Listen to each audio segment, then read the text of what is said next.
मासिक शिवरात्रि व्रत करने के दौरान शिवजी की विधि विधान से पूजा करें।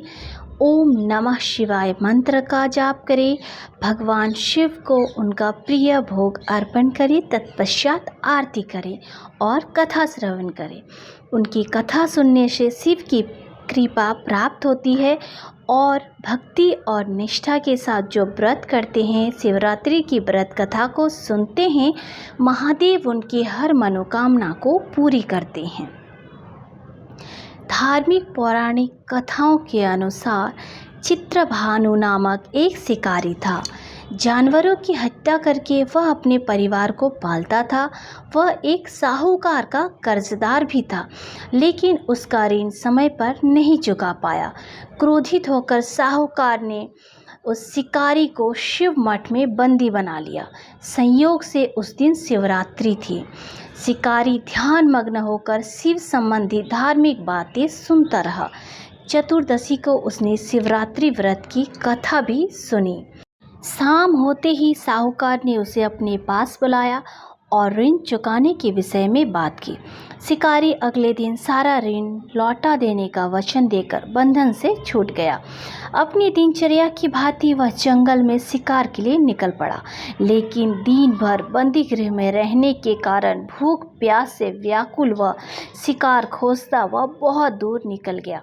जब अंधकार हो गया तो उसने विचार किया कि आज की रात जंगल में ही बितानी पड़ेगी। वह उस जंगल में एक तालाब के किनारे एक बेल के पेड़ पर चढ़कर रात बिताने का इंतजार करने लगा। उस बिल्व वृक्ष के नीचे एक शिवलिंग था, जो कि बिल्व पत्रों से ढका हुआ था और शिकारी को उसका पता ही नहीं था। जब पड़ाव बना रहे थे उस समय उनसे जो टहनियाँ तोड़ी वह संयोग से शिवलिंग पर गिरती चली गई। इस प्रकार दिन भर भूखे प्यासे शिकारी का व्रत भी हो गया और शिवलिंग पर बिल्व पत्र भी चढ़ गए। एक पहर रात्रि बीत जाने पर एक गर्भिणी हिरनी तालाब पर पानी पीने पहुंची। शिकारी ने धनुष पर तीर चढ़ाकर ज्यों ही प्रत्यंचा खींची, हिरनी बोली, मैं गर्भिणी हूँ, शीघ्र ही प्रसव करूँगी। तुम एक साथ दो जीवों की हत्या करोगे, जो ठीक नहीं है। मैं बच्ची को जन्म देकर शीघ्र ही तुम्हारे समक्ष प्रस्तुत हो जाऊंगी, तब मार लेना। शिकारी ने प्रत्यंचा ढीली कर दी और हिरनी जंगली झाड़ियों में लुप्त हो गई। प्रत्यंचा चढ़ाने तथा ढीली करने के वक्त कुछ बेलपत्र अनायास ही टूटकर शिवलिंग पर गिर गए। इस प्रकार उससे अनजाने में ही प्रथम प्रहर का पूजन भी संपन्न हो गया। कुछ ही देर बाद एक और हिरनी उधर से निकली। शिकारी की प्रसन्नता का ठिकाना न रहा। समीप आने पर उसने धनुष पर बाण चढ़ाया। तब उसे देख हिरनी ने विनम्रतापूर्वक निवेदन किया, हे शिकारी, मैं थोड़ी देर पहले ऋतु से निवृत्त हुई हूँ, कामातुर विरहिणी हूँ, अपने प्रिय की खोज में भटक रही हूँ। मैं अपने पति से मिलकर शीघ्र ही तुम्हारे पास आ जाऊँगी। शिकारी ने उसे भी जाने दिया। 2 बार शिकार को खोकर उसका माथा ठनका। वह चिंता में पड़ गया। रात्रि का आखिरी पहर बीत रहा था।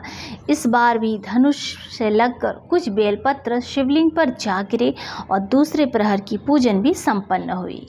तभी एक अन्य हिरनी अपने बच्चों के साथ उधर से निकली। शिकारी के लिए यह स्वर्णिम अवसर था। उसने धनुष पर तीर चढ़ाने में देर नहीं लगाई। वह तीर छोड़ने ही वाला था कि हिरनी बोली, हे शिकारी, मैं इन बच्चों को इनके पिता के हवाले करके लौट आऊँगी, इस समय मुझे मत मारो। शिकारी हंसा और बोला, सामने आए शिकार को छोड़ दूँ? मैं ऐसा मूर्ख नहीं। इससे पहले मैं 2 बार अपना शिकार खो चुका हूँ। मेरे बच्चे भूखे प्यासे व्यग्र हो रहे होंगे। उत्तर में हिरनी ने फिर से कहा, जैसे तुम्हें अपने बच्चों की ममता सता रही है, ठीक वैसे ही मुझे भी अपने बच्चों की चिंता सता रही है। हे शिकारी, तुम मेरा विश्वास करो, मैं इन्हें इनके पिता के पास छोड़कर तुरंत लौटने की प्रतिज्ञा करती हूँ। हिरनी का दुख भरा स्वर सुनकर शिकारी को उस पर दया आ गई। उसने उस मृगी को भी जाने दिया। शिकार के अभाव में तथा भूख प्यास से व्याकुल शिकारी अनजाने में ही बेल वृक्ष की बैठा बेलपत्र तोड़ तोड़ कर नीचे फेंकता जा रहा था। सुबह पो फटने को हुई तो एक हष्ट पुष्ट मृग उसी रास्ते पर आया। शिकारी ने सोच लिया कि इसका शिकार वह अवश्य करेगा। शिकारी की तनी प्रत्यंचा देखकर मृग विनीत स्वर में बोला, हे शिकारी, यदि तुमने मुझसे पूर्व आने वाले 3 मृगों तथा छोटे छोटे बच्चों को मार डाला है तो मुझे भी मारने में विलंब न करो, ताकि मुझे उनके वियोग में एक क्षण भी दुख न सहन करना पड़े। मैं उन हिरनियों का पति हूँ। यदि तुमने उन्हें जीवन दान दिया है तो मुझे भी कुछ क्षण का जीवन देने की कृपा करो। मैं उनसे मिलकर तुम्हारे समक्ष उपस्थित हो जाऊंगा। मृग की बात सुनते ही शिकारी के सामने पूरी रात का घटना चक्र घूम गया। उसने सारी कथा मृग को सुना दी। तब मृग ने कहा, मेरी तीनों पत्नियां जिस प्रकार प्रतिज्ञाबद्ध होकर गई है, मेरी मृत्यु से अपने धर्म का पालन नहीं कर पाएगी। अतः जैसे तुमने उन्हें विश्वास पात्र मानकर छोड़ा है, वैसे ही मुझे भी जाने दो। मैं उन सब के साथ तुम्हारे सामने शीघ्र ही उपस्थित होता हूँ। शिकारी ने उन्हें भी जाने दिया और इस प्रकार प्रातः हो गई। उपवास, रात्रि जागरण तथा शिवलिंग पर बेलपत्र चढ़ने से अनजाने में ही शिवरात्रि की पूजा पूर्ण हो गई। पर अनजाने में ही की गई पूजन का परिणाम उसे तत्काल मिला। शिकारी का हिंसक हृदय निर्मल हो गया, उसमें भगवत शक्ति का वास हो गया।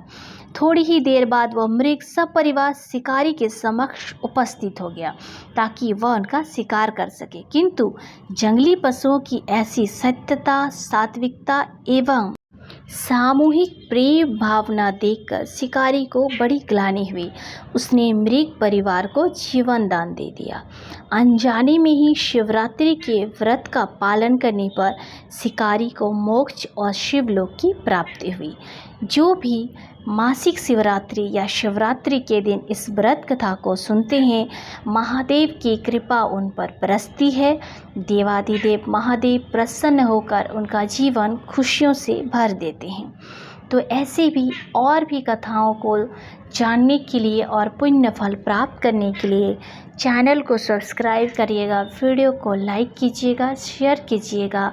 और नमः शिवाय, ओम ओम नमः शिवाय, हर हर महादेव, श्री शिवाय नमस्तुभ्यम, इन मंत्रों का जाप शिवरात्रि के दिन अवश्य करिएगा। हर हर महादेव, श्री शिवाय नमस्तुभ्यम।